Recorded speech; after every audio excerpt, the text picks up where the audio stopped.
a lot of Jamaicans and a lot of the naysayers like, how him win the Grammy? What do you mean, how? The Virgin been working, but no, nah, look. The Virgin been working.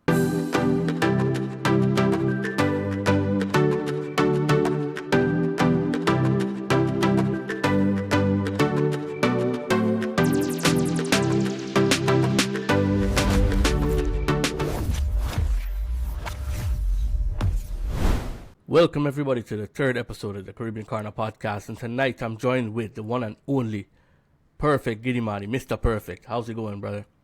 Give thanks, Rastafari bless. Give thanks for having me, you know. How's everything going? How's the music business going?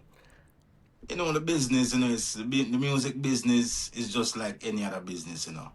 Ups and down, you know, rainy days, sunny days, you know. Yeah, man. So it got good relationships, bad relationships, win some, lose some, you know. Yeah. Some number 1, some number 10, some number nothing at all, you know. So it's varies, you know. It's life, you know. What made you want to jump on the WYFL riddim? How did that come about? Well, you know, say really and truly, you know, them, you know, jumping on the YFL rhythm is not nothing new, you know. Because that is what dancehall is. If you go back to, let's say, the 90s, 80s and them time, when you had rhythm like the Punani rhythm, the Slingtem rhythm, the Sick rhythm, you know how many people jump on those rhythms? The general rhythm, you know how many people jump on those rhythms over the years. That's why those rhythms became what you call staple rhythms in the dancehall, and like every sound man is a must. You have a dub plate and a slinking rhythm. It's a must. You have a dub plate and the general rhythm, or just so many rhythms that became staple names in the dancehall, and it's because they were so good. They were really good. So it's like everybody want a piece of it, whether you recorded officially on the track, or it's just like a dub plate or a freestyle, you know. So that is what is happening right now. This YFL rhythm is really a good rhythm, so it's like everybody want a piece of it, whether it's official or not. Everybody just want to do their part, you know. Yeah, and it's nice to see the artists from the previous generations and them jumping on the rhythm, like the Anthony B and the acting and everybody jumping on the rhythm. It's a good thing that bridges that gap between the generation them, right? Yeah, it's a good thing. Yeah, man, it's a good thing, man, because it's just like a lot of rhythms that were built in the 70s, or let's say the early 80s scene, that you know, during the early 80s we were kids, so to speak, coming up. So we heard rhythms as kids that when we even get big and get into the business of reggae music, to the way how we used to love those rhythms as kids, and those rhythms were being played a lot. We were so eager to jump on those rhythms. Now that, you know, we're big and we can get into the studio, we're like, whoa, this rhythm, I listen to this rhythm from Lakeland, you know, we need a piece of it. So it's a joy, man. Yeah. So, you know, the ones before us, we do the same thing, and, you know, right now we come do it. So, you know, it's just fun in the music, man, you know. So what made you want to get into the music industry? Was it something from like a small age that you want to jump into, or? Yeah, well, you know, we're born in the mecca of reggae, you know, which, you know, I grew up around so much music, you know, plus you have musicians in my family. You know, my grandfather was a great banjo player. You know, my mother is a great singer, you know, and just growing up around the music, your neighbor playing reggae, your dad playing reggae, your neighbor's neighbor playing reggae, and it's just that it's the rhythm of the island. It was a natural transition for you. Yeah, it's a reggae vibration, you know. So yeah, we just have a love for the music from an early age, and we just grew with the music, and the music grew with us, and yeah, you know, it's like butter and bread. So who was like your early inspiration when you was getting into the business? Yeah, well, early inspiration now, in the 90s, you know, because I was just leaving high school in the 90s, so at that time you had people like Garnet Silk come out, and Garnet Silk hot, Buju, seeing you had like Luciana just stepping out, and, you know, Capleton them hot, and a bunch of great talents during that time. I would get inspiration by those talents, you know.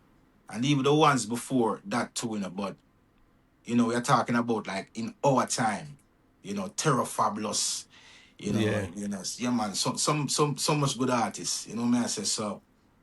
Those were the ones that really we were looking at because they were on the forefront at that time.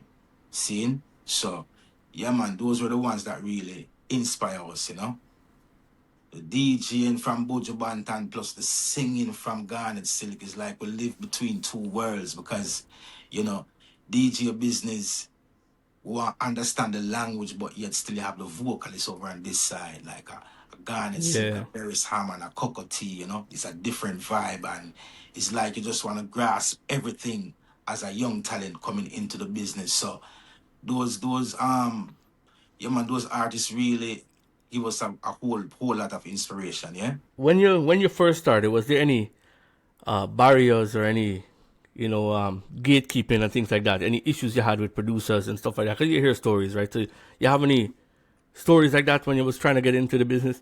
Yeah, man, a whole part. That is a everyday thing, man, If you don't have a name, if you can't go into a studio if you don't have a name, That's the first thing. So how you managed to get into the studio and? Well, you see, over the years now, because you see, the thing is that, especially, I am from St. Anne, which is in the middle of the country, in the middle of the island, seeing, and St. Anne is classified as country because just one place them say is the city in Jamaica, and it's Kingston. So if you're not from Kingston, you're from country. Seeing, so, and then now as a country youth, as people would say now, I would say it's 3 times harder trying to venture into the business as a country boy leaving country going on to Kingston. Because Kingston is where a majority of the big studios are and the big producers and, the big radio disc jockeys and stuff like that. So, any artist in Jamaica that was serious about their career, you would have to venture off to Kingston.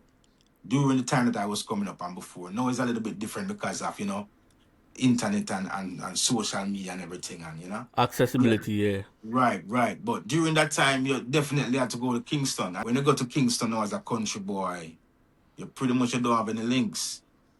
You don't know the producer at the studio. You don't know the engineer. You don't know the musician. So what I did at a lot of these studios, I would just go there on a regular basis and try to get familiar with. Yeah, you have to get familiar with the security first, Security is the first man you have to get familiar with, So you promote the security, see you for a couple times, still you start get all of vibes with the security. You probably buy my cigarette, buy my beer, and strike a conversation. And then when you get beyond the gate now, it's another level for get into the studio. So getting into the studio yard is one, but getting into the studio is the next thing. So just take time and work your way in, man. Be respectful, be friendly. I say, don't talk too much. It's a lot of little ingredients that you just have to be wise and just know how to get your way in, you know what I mean? And just observe, who you see the bigger artists talking to, you have to observe a lot, who is a musician, who is a producer, who you can strike a conversation with, and you just take your time and build your way up, Yeah, the song that brought you, I think, to the forefront was the Handcart Boy, and I think to this day you're known as the Handcart Boy. Yeah, man. What make you come up with that? What make you come up with that? Were you really a Handcart Boy? No, at that time? Really, no, not really. Honestly, I really was not Handcart Boy, but we used to sell in the market at one point. Okay. Yeah, we have a market that's close to us in Brownstown, St. Anne, yeah? Me and my brother used to sell in the market at one point. But, you see, that's it's part of our culture, So that Handcart vibration, that whole Handcart thing is, I live it, I see it every day. I see how these Handcart boys make money. I see how they hustle. I see how happy they are on Friday afternoons whenever they make money and they can buy the girlfriend some ice cream or a snack. And the joy that's on their face. And throughout the week, it's hard hustling. You have to take the load off of the bus or off of the truck. You have to move it from here to there on the cart. You have to pack it off. So it's really, it's I would say it's one of the lowest forms of domestic jobs in a Jamaica.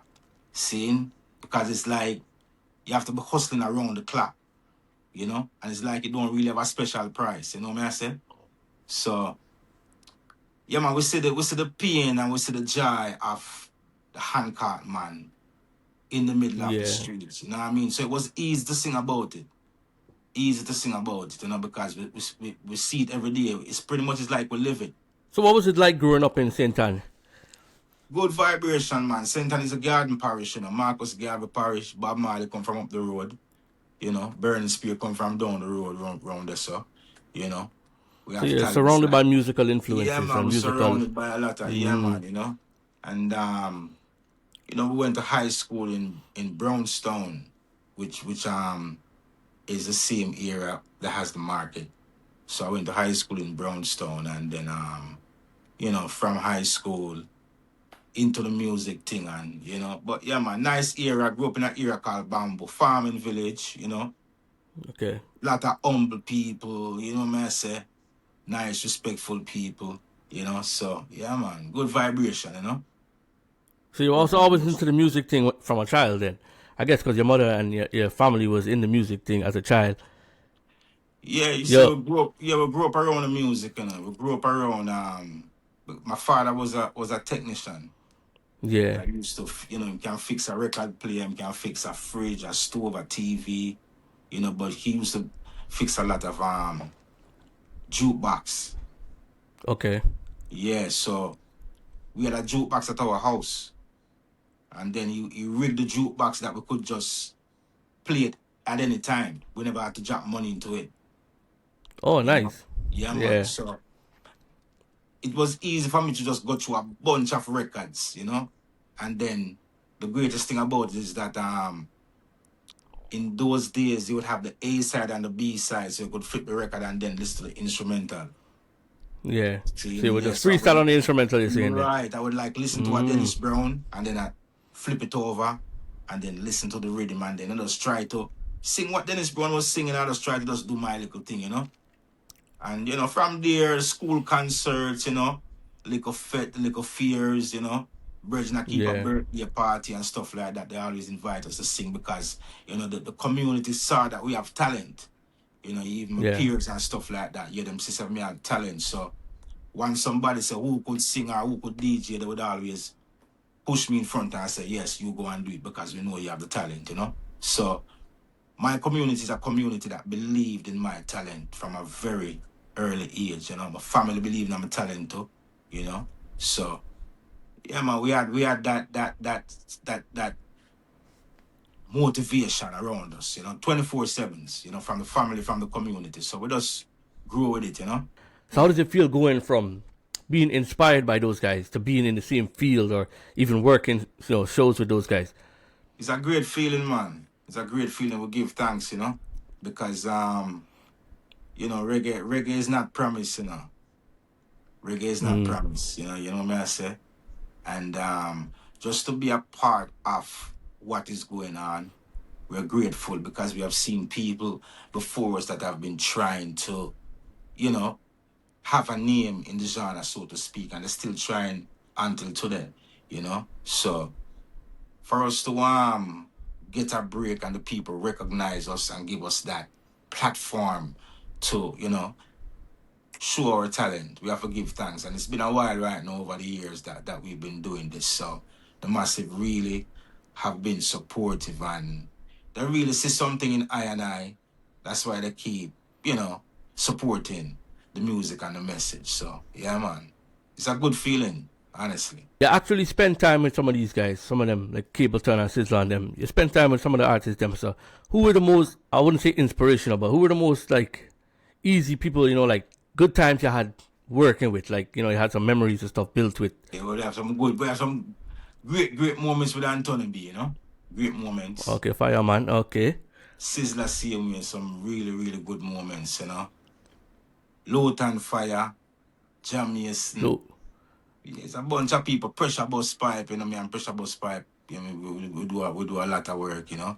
because we see each other a lot. You know what I say?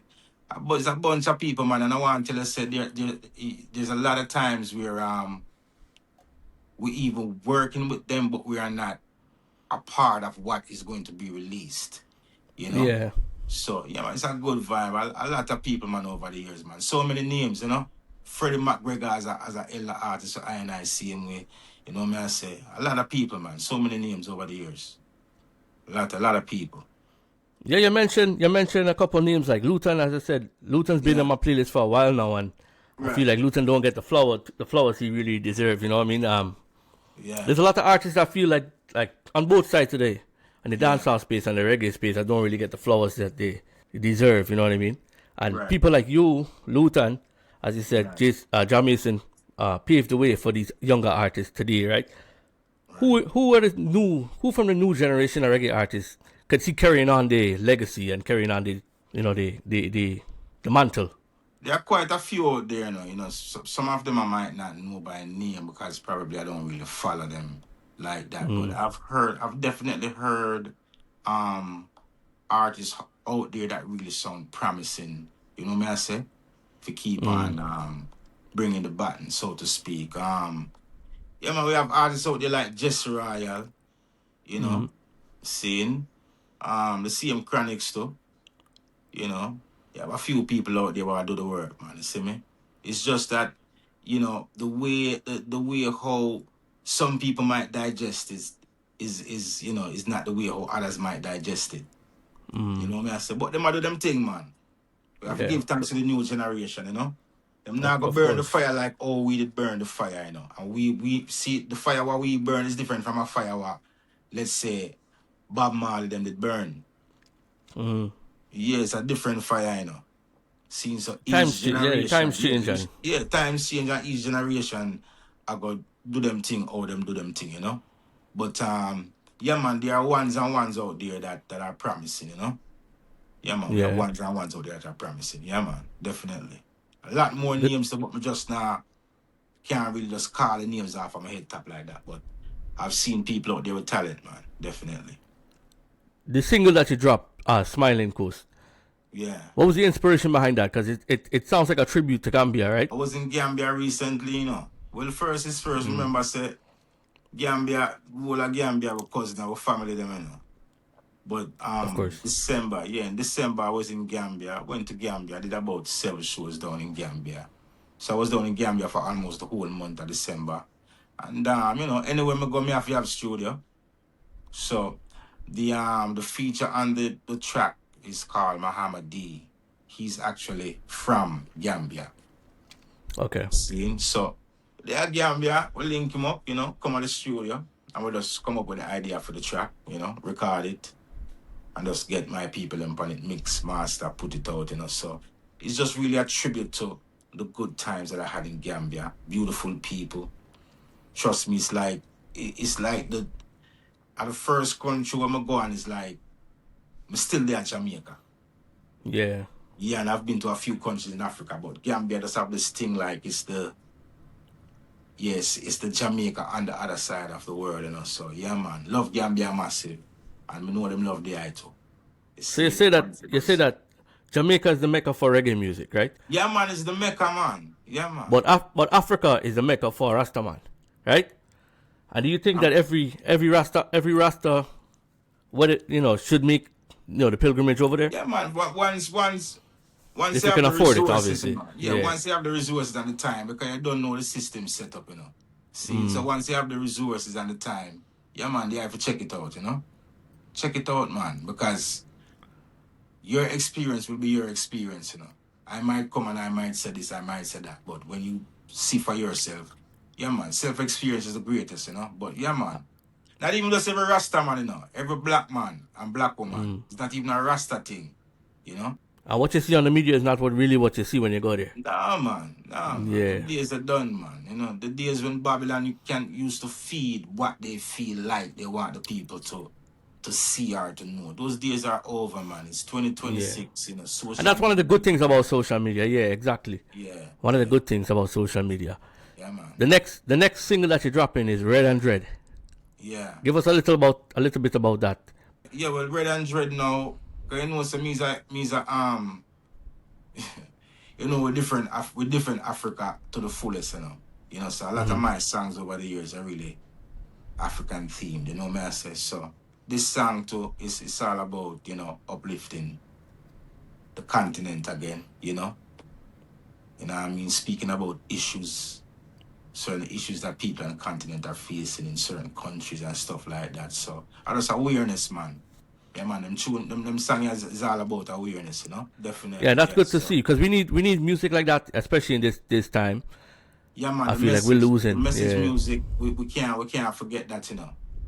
We can't forget the message music, regardless of how you know, reggae will make you dance and have joy, and we can't forget what the purpose of this music is really for, you know, and this music is to enlighten and teach and let, you know, let the masses be aware. It's yeah, man.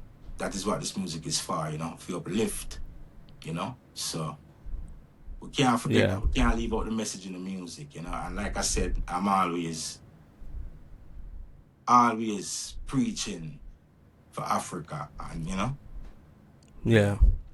New album working on the same way, you know. So this track is gonna be on the new album. Okay. So when you planning to drop that? The new album is gonna be I would say sometime later this year now, around about September, October. Yeah. Okay. So make sure you guys look out for that. Yeah, man, definitely look out for that. And before that, I think I should have an EP out because I have so much work in the pipeline right now. It's just like crazy work because we work consistently, you know. You know. You have any features on the album?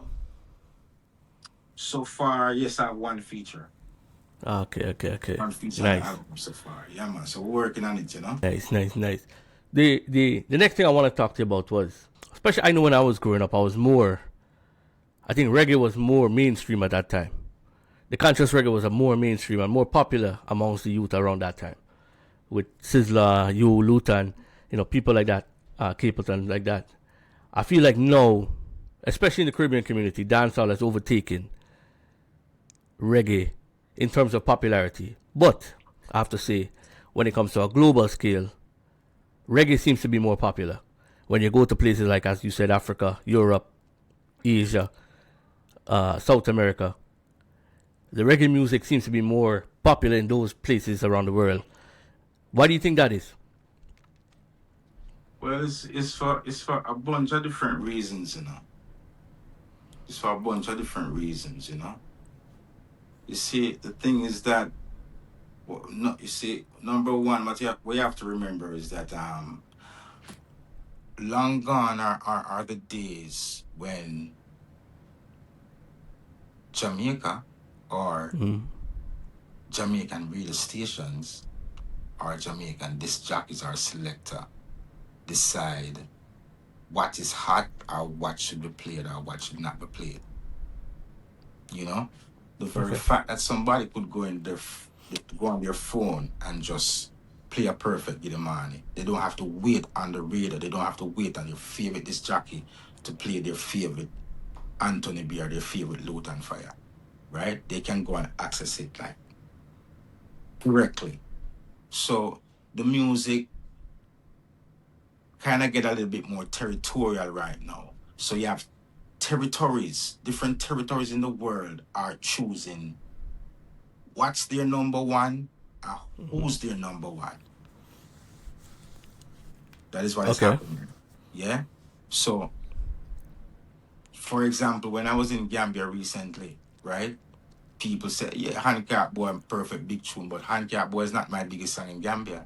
The song that I was singing in Gambia, which is my biggest song in Gambia, I've never heard it play on this side of the world.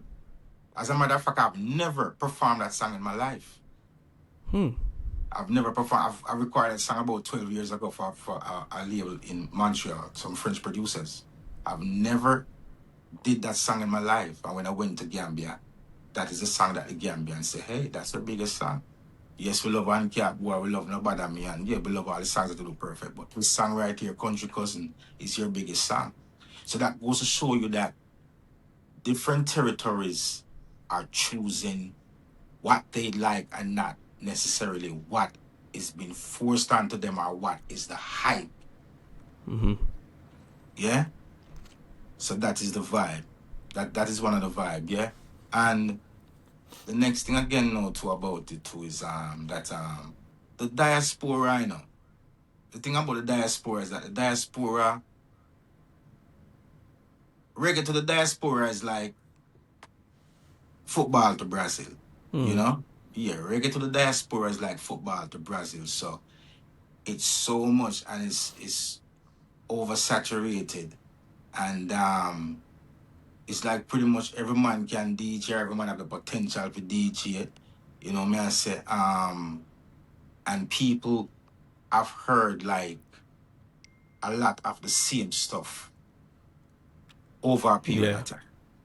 You know what I mean? So that's what, but in some different countries, right? You still have people that are them want to hear the root side of reggae music. Because why? They are still living in certain circumstances, in certain situations that this music is still a healing thing for them, Yeah, it's still a healing thing for them. Certain places in Eastern Europe and but certain you have a lot of different countries in the world that go through a bunch of different stuff because we're not intact with them or we don't speak the language. We don't know, but music is the biggest language, the greatest language. Yeah, so poor here is poor there, and poverty is all across the world. Yeah, so sometimes we are singing some songs about poverty, and because Jamaican people digest them already. You know what I mean? But out in the world, in some different territories, man, the people them still need them. That's why they grasp onto them so much and cling onto it so much. It's like reggae are the medicine. Yeah, reggae the medicine. Yeah, because dancehall is good. We don't bash dancehall. We all like dancehall. Everybody like to have a little fun here and there. But you and I know that, no matter what is going on, if you get into a very serious problem right now, you know what I mean? You're not going to play a ramping shot. You're going to play, don't worry about a thing, every little thing. Yeah, so you see, the music, reggae music always have its space. It can never die. Because for every time that somebody else is happy and enjoy the whole dancehall vibe, you have somebody who are going through them situation or somebody in a certain circumstance that them need the reggae music over on this side to console them. You know what I say? Yeah, man. So this music great, man. It's the greatest music. It's the greatest music. You think it's because Caribbean people as a whole live the life, what you're saying about reggae, and I think dancehall is more of like an escape type of music. Yeah, that me I say, because it's like an escape type of thing, You see? So when them get the dancehall, it's like, you know what I mean? Because we live the roots and we live the culture, Yeah, we live the roots and we live the culture. That is why, when kids tend to come from the Caribbean and go to like, different first world countries, it's like the way how them view things, you know what I say? Because the way how they were taught and the way how them grew up. We grew up very cultured, You know what I mean? We don't grow in a cartoon. You understand what I say? Yeah. We grew up very cultured, we grew outside, we do nature, we play around and stuff like that. You know what I mean? We know how to be respectful. Good morning, good afternoon. You know what I mean? Know how to cook inside, but still know how to light the fire outside. So it's a balance. You know what I mean? But you have places that they just don't know that. So whenever they hear certain messages in certain songs, they soak it up. Because dancehall is a fast life, Yes. But as I was talking to Octane, Octane said that there's a yin to every yang. So I think dancehall and reggae work. Yeah, man, it works, man. It works. There's time to party and then there's time to reflect it and work, yeah. So I think it goes hand in hand. It's just that we need to know how to balance it. Yeah, because we have to also remember, it's a reggae music. It's a great reminder, Mm. And sometimes people want to escape, Because reggae is the music that stick you up, until they say, hey, don't do that, Reggae is the music that slap you on your hand. You see, the thing is too, reggae music is the only music you could play pretty much anyway, around anybody. At the end of the day, like, you gotta be very mindful if you have, like, say, kids or elderly people around, or some people, religious people around. You can't just put on dancehall. Right? You gotta pick and choose. But like a reggae, you could put on a playlist and not worry about it. Exactly. Right. Exactly. So. Yeah, man. And then, you don't want to be so strict and firm every day. Like me, I said, sometimes you want a little vibe, So we overstand it, So we overstand the vibe, man. That's so as I say, acting is a balance, Yeah. Yeah, man. Definitely. I seen an influencer say that Bob Marley is nobody's favorite in Jamaica. Is that something that you are aware of or you know about, and why is that? They say that Bob Marley is what? Is nobody's favorite in Jamaica. All right. So, and is there a reasoning behind that, or? No, man. Listen, man. This is a narrative what somebody create and I try to run with that, man. Nothing like, man. So Bob Marley is nobody's favorite. In Jamaica, I mean. Not outside of Jamaica, but. No, man. People can't say that, man. Bob is ours, Bob is ours. Bob is ours king, man. You can't say, nah, man. You even open up 9 Mile where Bob is from, man. Him family and stuff like that, man. People who I grew up with, man. What you say, man? Bob have a bunch of favorites in Jamaica, man. Nothing like that, man. The social media, sometimes people just say something and it's not coming from any source or it's not credible, and then, it get 20 posts and then it get 2 comments and, it just... Yeah, just like a rage bait type of thing and just baiting. Man, not like that. People them love Bob, man. We love Bob, man. Love Bob. Bob is one of my favorites. I don't have a favorite, and the reason why I don't have a favorite is that I take inspiration from every talent, no matter how big the talent is or how small the talent is. Once you have talent, you can inspire me. So we take a liquor from Berries, but we still take a liquor from Bounty Killer, but we still take a liquor from Baby Wayne. Take a liquor from Stitchy, take a liquor from Cocoa-Tea.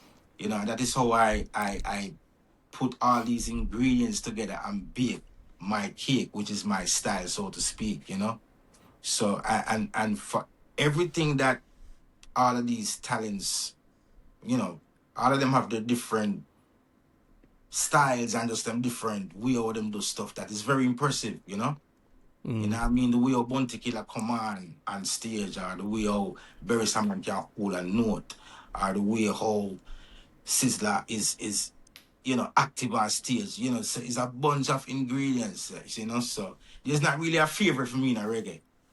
I get inspiration from artists who are boss and artists who are not boss. That is how good this thing is. You mentioned some of the greats. You mentioned some of the greats, the Bounty and the Sizzler them. Yeah. That comes with a lot of people now don't really... You know what's going on with Bounty right now, right? And I feel a lot of people probably don't understand or don't respect the past, like how you're showing respect to people right now. Right. I don't see really that happening in the reggae space, where people come out and, bash somebody who's paved the way. As I said, the only person I heard that about was Bob, which made no sense to me. But how do you feel about the situation with Bounty right now? Because Bounty paved the way in the dancehall space, right? And how would you feel that? How you see that situation right now with Killer? Yeah, well, honestly, may I tell you the truth, King. See, the youths them. I never want to say the youths them, but there's a certain generation within the genre that don't respect the foundation. Are just some people, straight up, you have some people in the genre that don't respect the foundation. the ones that help to actually lay some blocks and lay some brick and pave the way and stuff like that. You know what I mean? And it's very sad. It's very sad, you know. Why? So why wouldn't you acknowledge somebody if you know so them do that or you know so them do this? You know, I mean the track record is there. It's not like it's something, you know, it's been made up, you know. So Yeah. that's bad vibes and that's bad energy, me I tell you, King. You know what I say? Some people never give you a glory, you know. Never give you a glory. You know, even when them see you do the work right in front of them, they will never give you a glory, you know. And Bounty Killer is really an architect of the dancehall. You know, he really come with a different style, a different flavor. When him come, is like, yeah, man, Killer do it, man. Killer do it. Killer do it. And, you know, you don't need to ask if him deserve him flowers. You just need to give him flowers, you know. Agree. Yeah, man, definitely. Yeah, man, Killer do it, man. More than do it, man. More than do it, man. Genius. Really a genius, you know. It's just Yeah, the landscape probably wouldn't be what it is today without. Yeah, man. Really a genius, man. Really paved the way for a whole bunch of artists. A whole crop. Whole crop. Probably 20, 30 sisters, 30 artists just burst off of the branch them back. Grew off of the tree what Killer plant. The dancehall scene, the reggae scene, and now I feel like it's very, as you were saying, it's very oversaturated. But there are a lot of great talents out there right now. You know, some of the young artists, them. How you feel about, especially like a young artist like Kes Namdi that win the Grammy? How you feel about that? That was a good look for reggae. Yeah, great look, man. Great look for reggae. Reggae win the Grammy, you know.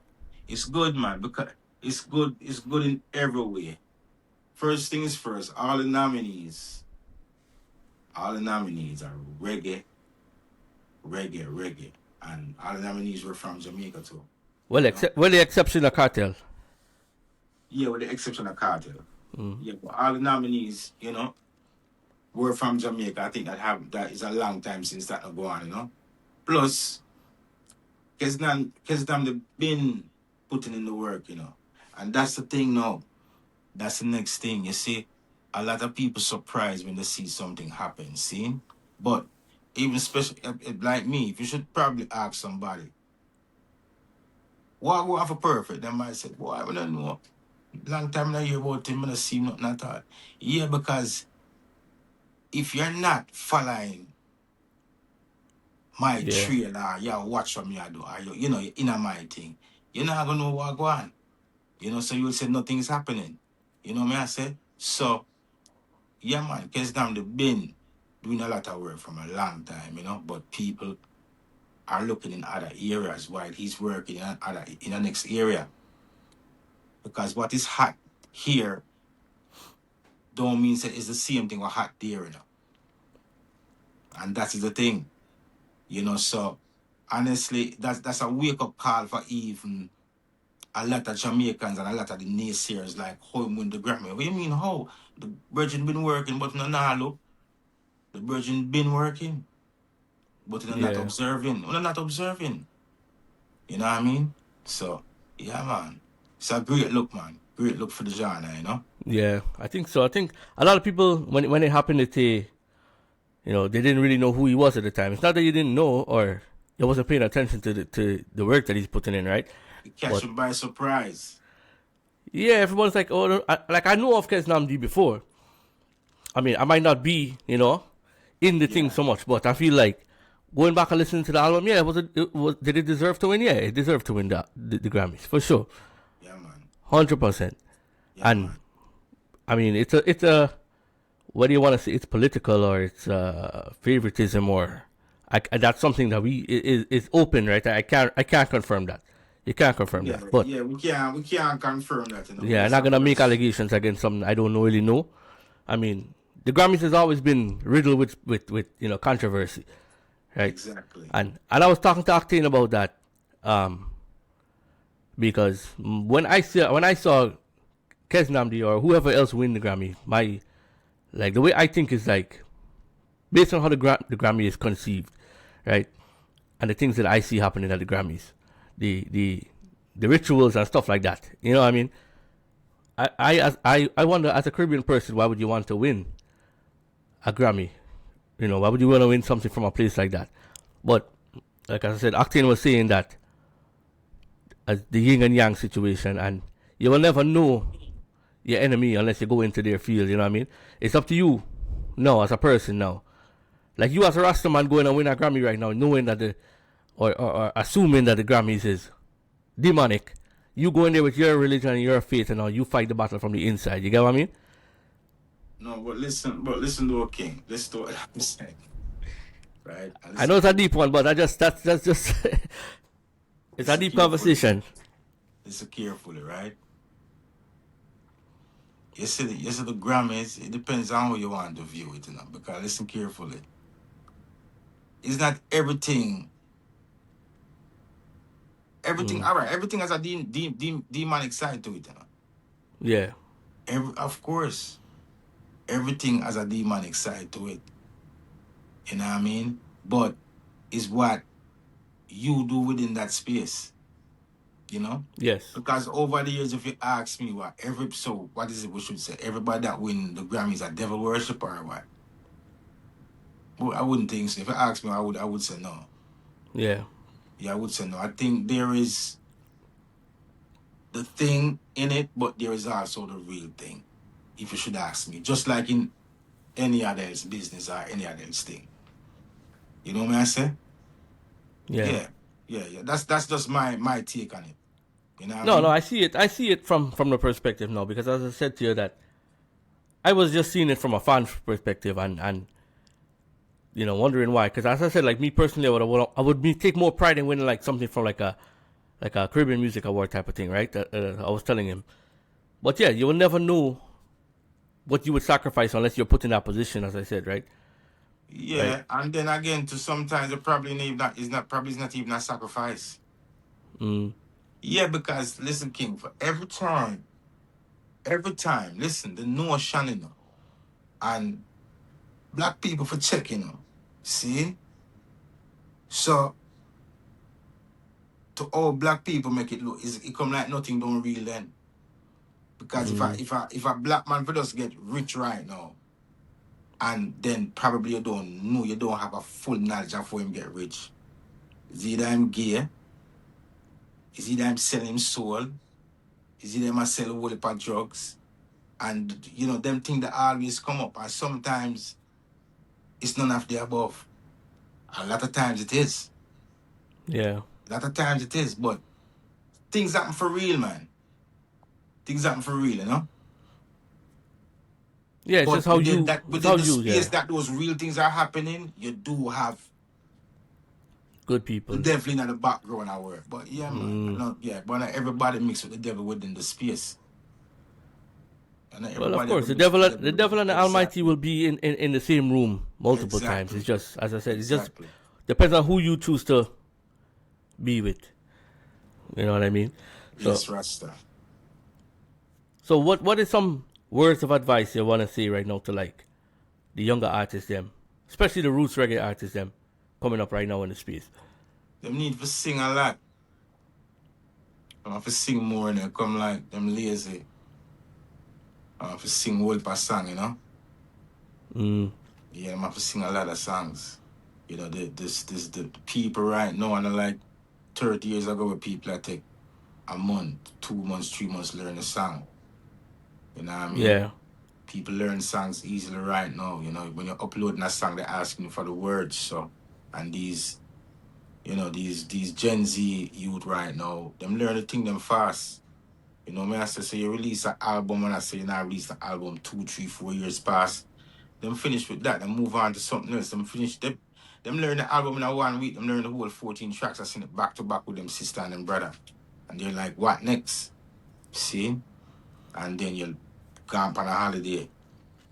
Yeah, my roots and culture arts, we need to sing more. We need to put out more work.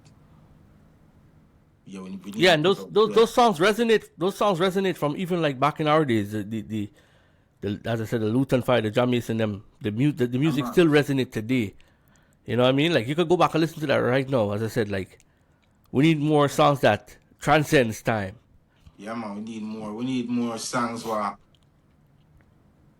really reach out to the massive in a different type of way, you know. Because now in the social media.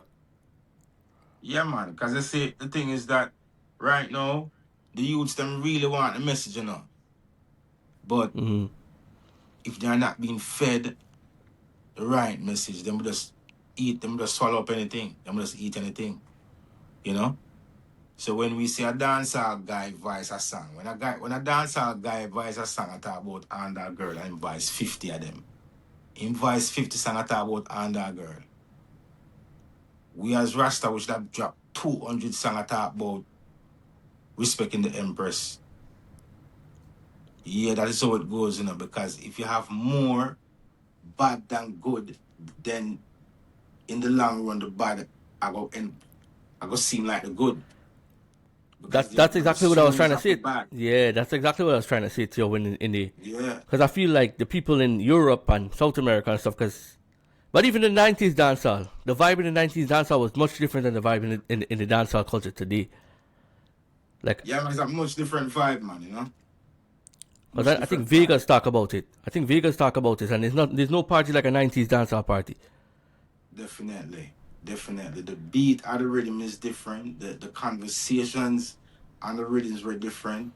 And you know, that is one of the reasons why I'm even the Anthony B track right here now on the this YFL rhythm is doing so good, because a lot of these artists forget the art of music is also a part of the art of music is also storytelling. Yeah. That storytelling type of thing, you know. A lot of these new youths, that it's like, I don't know, it's like they never go to school, like they never learn how to write a composition. You start off with a girl's song, and then, 15 seconds into the song, I hear about your gun, and then it's all over the place, you know. It's not composed properly, you know. So you can't. Enough of them probably never learn how to write a composition, you know. The art of storytelling, in a song, while doing a song, is something that in the 90s, the artists them used to do it a lot. You know, the Lieutenant Stitch them, the Papa San them, you know what I mean? You know, a lot of those artists used to do the storytelling vibe thing, and it really have an effect in the music, you know? But yeah, man, the artists them just, the young artists them right now just need for just sing more, work on your craft, practice, very important, you know. A lot of them not practice. You have to practice. It's like you have a tool and you're not using it, and they just wake up and want to use a tool. Things don't work like that. So practicing is very important. Our rehearsal, you know, any way you want to put it, you know, but that's very important, you know. And being consistent. You have to be consistent. I just I've seen personally the music transition from like the Beanie and the Bounties them in the 90s. There was always the vulgarity in the music, but it was more subtle or more of like an innuendo type of thing in the music. But now it's progressively gotten where it's now right in your face type of thing, right? It's gone from one end of the spectrum to the opposite end of the spectrum, right? And that's where I think the reggae roots artists them now have to jump in and try to balance it now. You know what I mean? We don't have many roots reggae artists right now trying to balance the scale right now. Exactly. You know what I mean? I feel like I feel like my generation of artists, them, you, the Lutan, the Capleton, the Sizzler, the artists them like that, I feel like that was a big team of people. You know what I mean? That was a big group of people fighting for one common cause. You know what I mean? Yes. Now we have reggae artists now, but it's like a competition type of thing from where I see it. Like it's a competition thing. Like nobody's united to say, "Oh, let's work together and as Rastaman just work together and just build." You know what I mean? The only person I see really pushing that, and that again from my era, is like a Queen Ifrica that's out there. You know what I mean? Yes, sir. Queen Ifrica, a tough artist, man. One of we, big up Queen Ifrica. Yeah, definitely. So we need more of that especially in the reggae dance, in the reggae space. I feel like for the roots, if you wanna rebalance the scale. Yeah, we need more warriors on the battlefield, man. We need more warriors on the battlefield. We need more songs. We need more producers producing roots music. And that is even why that era that you're talking about, that is why the music was flourishing so much during that time, because you had a bunch of roots producers. What does a produce them focus is roots music. If you're the dancehall, never want to see a dancehall man, have to find dancehall producer. You know? So we need back a lot of roots producers. We need back a lot of roots disc jockey. Every man, every disc jockey right now want bust a dancehall tune. What about busting a culture tune? I couldn't tell the last time I see a disc jockey or a selector stop the dance, the middle of the dance when the dance hot and say massive. Check out this new tune. Back to Africa, the artist name. Whatever. Yeah. You know when we had that. We had that with the highway in them, and we had that back in the day. Yeah, man, of course. Because listen, man, you need roots. Just like when you have bad dancehall selector, bad dancehall DJ or boss and come up like when you have boom boom now, like new. It's a long time to hear about our roots and culture. The last roots and culture selector, what me know about, seeing what really bring people to the frontier, what just roots and culture in place. I the man, Yes, I the man from off a caveman. Seeing roots and culture alone, them man the play. Seeing recently me in a Gambia with this DJ on tour. His name DJ Fireman. The only thing he play, brother, is roots and culture. The only thing he play is roots and culture. So if you want to hear something else, you have to just walk out the dance, turn on your phone, and just play YouTube. But the only thing he play is roots and culture. So we need more DJs that just promote roots and culture, because that is how this wheel is going to start turning again, so to speak. Yeah. As I said, there's nothing wrong with having the dancehall thing. It's just that you need balance in life. Nothing wrong with it, man. Nothing you wrong need the with balance it. in life. Yeah, you can't just wake up every morning and drink rum. You need to drink some water too, you know what I mean? you need to just... Man, it's the dancehall youth, them, regardless of sometimes they might sing some lyrics for I don't like, them still have to do them thing, seeing, and you have to respect the dancehall youth, them work ethic. Yeah, them work, that me I tell the Rasta. Them work ethic, the dancer, even if a garbage, them a sing hard, them a push, them a promote it, and them a go hard on it, see? So, on this side, we with the roots and culture music, at least, if we take a page out of them book and say promotion, we go up on promotion hard. So we have to sing a lot, we have to promote a lot same way. You know what I mean? Yeah, we don't have no problem. The music is one genre. Dancehall, you have reggae like brother and sister them. Yeah, you know what I mean? Our two brother them, one big, one small, or just two different personality. You know what I say? Exactly. Yeah, dancehall and my brother more time him keep up like a thing, but yeah, me take him out of jail and bail him and me and him good again. You know what I say? Yeah. And dancehall know say anything getting a little problem, you can come check him big brother or Rasta. And Rasta say, alright, yeah, you're XYZ, that's how you have to do it, and don't do it again. A little slap on your hand. And so we have to live together, we love it, man. See, because we do dancehall music too, Yeah, because once you go on a dancehall beat, that's dancehall music, so. Dancehall. Yeah, man, we love it, man. Straight across the board, So now I feel like it's time for the elders, them, in the industry now to rebuild the empire and just get a couple artists and start signing a couple roots reggae artists and just start dominating the place again. You know what I mean? Yeah, you need more of a sign artist, Yeah, of course, you can't sign an artist and have the money. That don't make any sense. You just sign somebody to put them down then. You know what I mean? Reggae is a genre, that. I don't know, probably what? 85% of the artists independent. How often do you hear a big label knock on reggae door and say, hey, let's sign that bridge now, let's sign that sister? Well, once every 10 years, once every 7 years. So majority of reggae artists are independent. Majority of reggae artists are you could take a page out of You could take a page out of Bounty's book, you know what I mean, and just use your platform and then bring an artist on and just bring them out that way type of thing, you know what I mean, without money, without there being financial, you know, contracts and stuff involved. I mean, using a platform like that, for example, like a Sizzler or Capleton do that, because Capleton did try to do that, you know what I mean, and with Munga but and no, stuff like that. Capleton did that, man. Yeah, Capleton with did Munga that. and them, and then Yeah, man. Capleton did that, man. yeah, but I mean, we need to. A lot of artists do that Yeah. over the years, you know. Listen, me king. A Yeah. lot of artists, if you check back from the history of reggae music, right? Somebody's always bringing somebody. Yeah. Yeah, remember say Nicodemus would have Super Cat and all of them Junior Cat run them like kids, man. You understand me? You know what Yeah. I mean? So that is how it go in reggae music over the years. You know what I mean? So the first time I go up on tour and Tony B bring me up on tour. You know what I mean? I've brought Yeah. other artists from Jamaica on tour since, you know, I can do my own tour them too. So we always have bring forward somebody, man. You know what I mean? I think reggae is a very helpful genre, you know.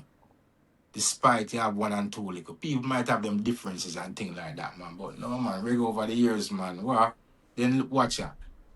Even producers, look how much you could use DF Kelly for an example. The man built a thing named Pepper Seed.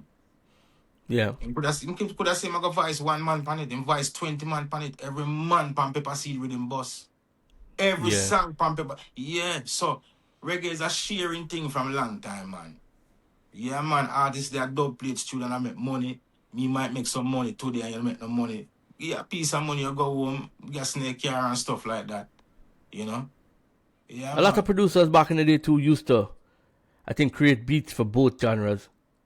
Like as you said, like Don Corleone would make like a dancehall beat and make a reggae beat too. Yeah, man. Or like a one drop or something, you know what I mean? And even to this day, like I think like ZJ Chrome and stuff like that will do like a dancehall beat. I think we need to have more versatile producers in the business that's willing to, you know, make beats for both genres and supply both consumers, you know. Exactly. That's a good thing too, you know. Yeah, the versatility in the business. Don't yourself on one side of it. Yeah, exactly. Once you can do everything, you know what I mean? Yeah, man. So back to you now. To you now. What is your plans for 2026 other than the EP and the album that you're putting out? Any tours? Any special events coming up? Right now, this is gonna be a busy year, you know. Right here in March, you know, March is filled. April is filled. I was just start booking me earlier today. You know, plus we have shows. I mean, I have shows probably all the way up to summer right now. Different. We're still filling out some dates, but yeah, man, the year it's gonna be a busy year, yeah. And that's good. That's what we like to hear. Yeah, we'll go off to St. Croix in a few days, and then we'll come back, and then we have Colorado. We have a few days in Colorado, and then after Colorado, we'll head off to California, yeah. California, Nevada, and then yeah, man, a few dates here and there, yeah. Make sure when you come to Toronto, let me know, eh? Toronto, yeah, man, definitely. Yeah, it's been a while. But I just flew through Toronto like 2 years ago. I was coming from Vancouver Island. Okay. Festival. They have a nice festival in Vancouver Island. Yeah, that's far from me though. Yeah. But yeah, man, on the other side. Yeah. But yeah, man, definitely. It's been a while, you know, performing in Toronto, you know. First time I played in Toronto was me and Freddie McGregor. That was probably about 2006. Oh wow. Yeah, and then I think I've been back to Toronto either once or twice, but yeah, long time I don't really, you know, play in Toronto like that. So yeah, you know, hopefully, you know. Is there anything that you want your fans them to know? Yeah, well, we just give thanks. We just give thanks for the support, you know, over the years, you know, and just keep supporting the works. Look out for the new song, them. You know, the album coming out later this year. Definitely going to be on tour. So, Massive can you know, all of the fans that live in certain areas can watch out for we passing through, you know, Colorado, Telluride, Fort Collins, St. Croix coming up, Mozali over in Santa Cruz, and Reggae in the Desert, which is on the 18th of April, Las Vegas. That's going to be a good one. So, massive, just tap in, Once your ears are perfect, the money comes to your ear, I link up, all a vibe and thing like that. Support music. I'm going to put your link to your Instagram below, so make sure you guys check his Instagram for all the tour dates and everything like that, latest updates and stuff like that. So bro, I want to thank you so much for being on the show. Caribbean I Corna, wish you all the best. Yeah, man, thank you, bro. I will be talking about it. I will definitely be introducing thank you other people to the channel. Yeah. Thank you very much, brother. As I said, I'm trying my best to connect the diaspora on a global level. This is the goal of the channel, of the platform. It's a good thing you're doing, man, because you see, that's another thing about the genre again too. Reggae there's a great portion of reggae that was not documented. Yeah. So if you do an interview right now with I&I's, that's really good, because there's so many elder artists out there where you can't find an interview for. You and I know that. Well, if you know some people, I have to. If you have some connects, let me know, because I really wanna interview some people, especially from the elders there, man. Definitely, yeah, man. We have to keep these things going, man. Because sometimes I want to watch an interview of my favorite artist, like him, Garnet Silk. But I sit down and watch an interview of like a whole hour. There's nothing like that. Nothing like that online. A whole hour of Dennis Brown, a whole hour of, So keep on doing what you're doing, my brother, man. Enough respect and really appreciate it. Thank you very much, brother. Yeah, man. Yeah, man. Keep on pushing it. Yeah, man.